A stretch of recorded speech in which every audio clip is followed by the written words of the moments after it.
What's going on, everyone? So the Los Angeles Lakers have played a lot of basketball so far this year.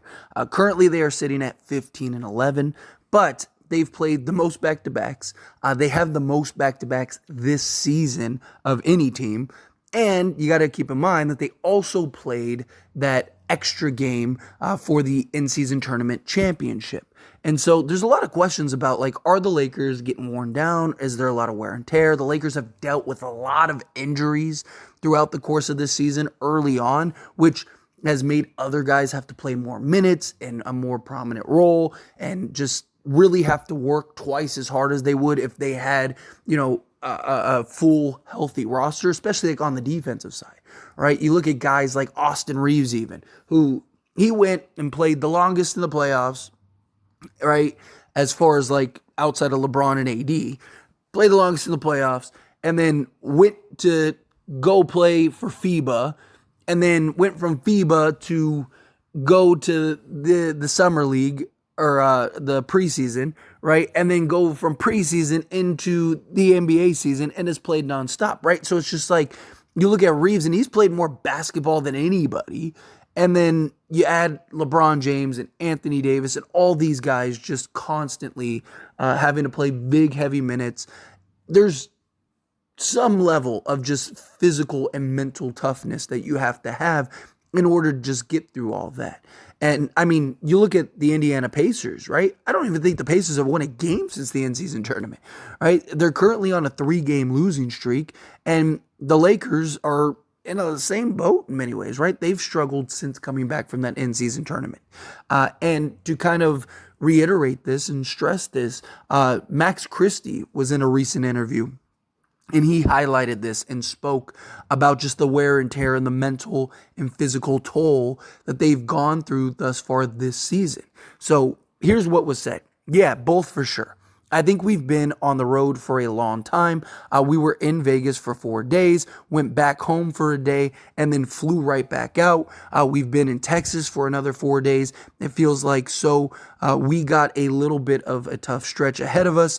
We got back home for 3 days, and then we're on the road again. Then you got a back-to-back in Chicago and Minnesota, and then OKC, and then Boston for Christmas. We got a tough stretch to end the month, so we just got to push through it and dig our heels into the ground and come together as a team to win as many games as we can. He also later added in the same interview, absolutely, January is an easier month, so we just got to dig in and finish this month, this year, if you will. Going into 2024, finishing strong and getting as many wins as we can. It's a tough schedule, but that's just the nature of the NBA. 82 games is a long season. I think we're in one of those stretches where it feels like it's wearing on us a little, but we're an experienced and deep team, so all we got to do is dig into our heels into the ground and win some games. So again, they've had a lot of road games, a lot of just back-to-back games for a team that just, again, has been dealing with a lot of injuries. And when you don't have your full roster and you can manage guys' minutes, and now, guys that were only supposed to play 15 minutes are playing, 27 minutes, and guys that were supposed to play 30 minutes are now playing 35 minutes. It can really wear you down over the course of a season. And when you go and you look at the Lakers' schedule coming up to ride and finish out the season, it is still tough, right? I mean, the Lakers still have 5 games on the road still, and they just came off of a 3-game road stretch. So you got the Knicks at home, then you have the Bulls, the Timberwolves, and the Thunder all on the road. Then you go back to LA for the Christmas game against the Boston Celtics, and then you play the Charlotte Hornets, and then you got a back-to-back against the Timberwolves and the Pelicans. So it's just like you have the Knicks, then you get a back-to-back against the Bulls and the Timberwolves. Then you get 2 days off to play the Thunder. Then you get 2 days off to play the Celtics. Then you get 3 days off to play the Hornets. And then you get another back-to-back to close out the month. It's grueling. But they are right as far as the month of January. To start the month of January, you have 5 home games and then 1 road game. And then you got another 4 home games and then a road game. And then to close out the month of January, you have one more home game and 3 road games. So that first bulk of January, you don't have the back-to-backs. You don't have the grueling schedule. You do have one back-to-back at the end of the month against the Houston Rockets and the Atlanta Hawks. But outside of that, all of the games you get rest in between. And like I said, you get a huge home stretch, which the Lakers really need, right? The Lakers have the second toughest schedule in the Western Conference behind the Phoenix Suns this year. The Lakers have, as I mentioned, the most back-to-backs this season of any team in the league. And it's just a lot, right? It's a lot of basketball, especially on LeBron James, year 21, age 39. Got to get him some rest. Anthony Davis, right? His history, there's concerns with that. So you got to get him some rest. And so it would be nice to kind of just weather the storm, get into February, or get into January, get into the new year, and start rattling off some wins here, right? You got a lot of very winnable games in January too, right? Like the first, that home stretch is against the Heat, which I believe the Lakers can beat the Heat. Then you got the Grizzlies, who the Lakers should beat the Grizzlies. Then you got the Clippers. That'll be a very interesting game. Then you got the Raptors, which I think the Lakers should beat the Raptors. Then you got the Phoenix Suns, which will be very interesting given that, the Lakers have beaten the Suns 3 times. But then you got the Jazz. Then you got a tough stretch against the Thunder and the Mavericks. Then you got the Nets and the Blazers. Then you got the Clippers, the Bulls, the Warriors, the Rockets, and the Hawks. So that last stretch in January against the Bulls, the Warriors, the Rockets, and the Hawks, it's a good opportunity to go win 4 straight going into February, which February, you got a bunch of road games again, and it gets really tough. And then March isn't much better, right? So again, the Lakers have a lot of just grueling days ahead of them. But you got to figure it out, right? No excuses. This is a team that is more than capable of just grinding out these wins, getting ahead. I've talked about this. I talked about it before the season began. I thought the Lakers would finish somewhere in the 3 to 5 seed, just because I think the Lakers are going to be more focused on health as opposed to seeding necessarily. We'll also see what happens with trades, right? If you go and get a trade, let's say you go get a Zach LaVine or a DeMar DeRozan or whomever, that would just bring in some fresh life also, which can kind of, it can right the ship, right? Look at what happened with the Lakers last year.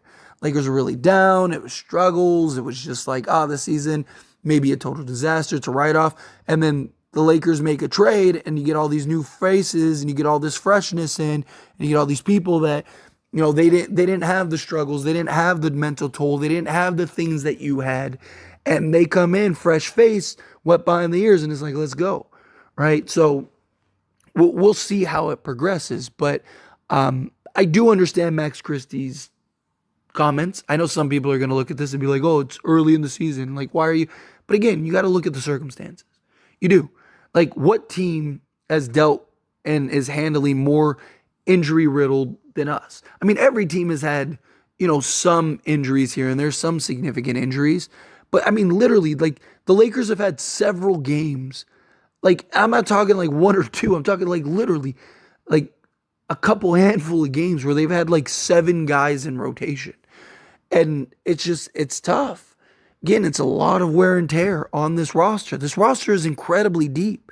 Don't get me wrong. I love the depth of this roster, but they're struggling. They're 25th or 26th in offense. They're 7th in defense, which is good. And I do believe if everyone gets healthy, they will be one of the best defensive teams, if not the best defensive team in the league. But they have a lot that they need to work on, right? They haven't been very good on the road.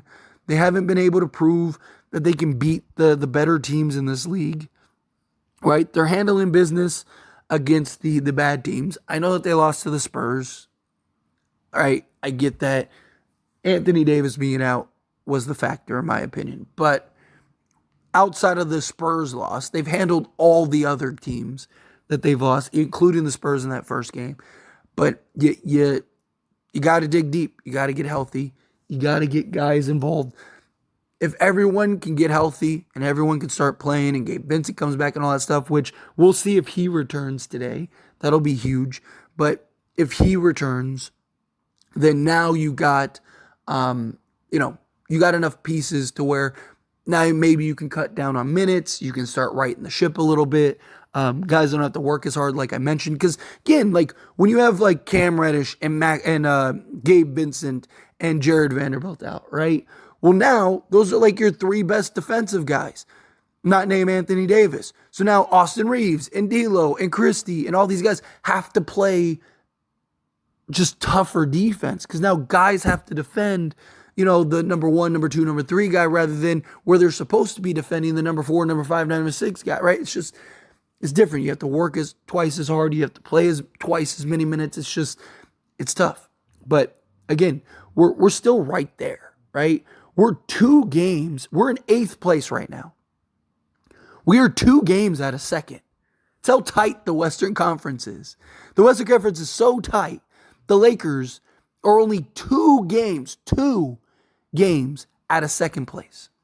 So Lakers are still in good shape. But anyway, as always, this is a discussion. Pass a question on you. Let me know your thoughts and opinions down in the comments below. What do you think? Do you think that this is concerning? Do you think no, it's very understandable? However you feel, whatever your thoughts are, I'd love to hear it. So let me know down in the comments below. That being said, if you haven't liked this video, hit that like button. Helps me a lot. Lets me know you enjoy these types of videos, and I truly appreciate it. If you're not subscribed to the channel, hit that subscribe button. Turn on the bell notifications. Appreciate y'all. See you in the next one. Thank you.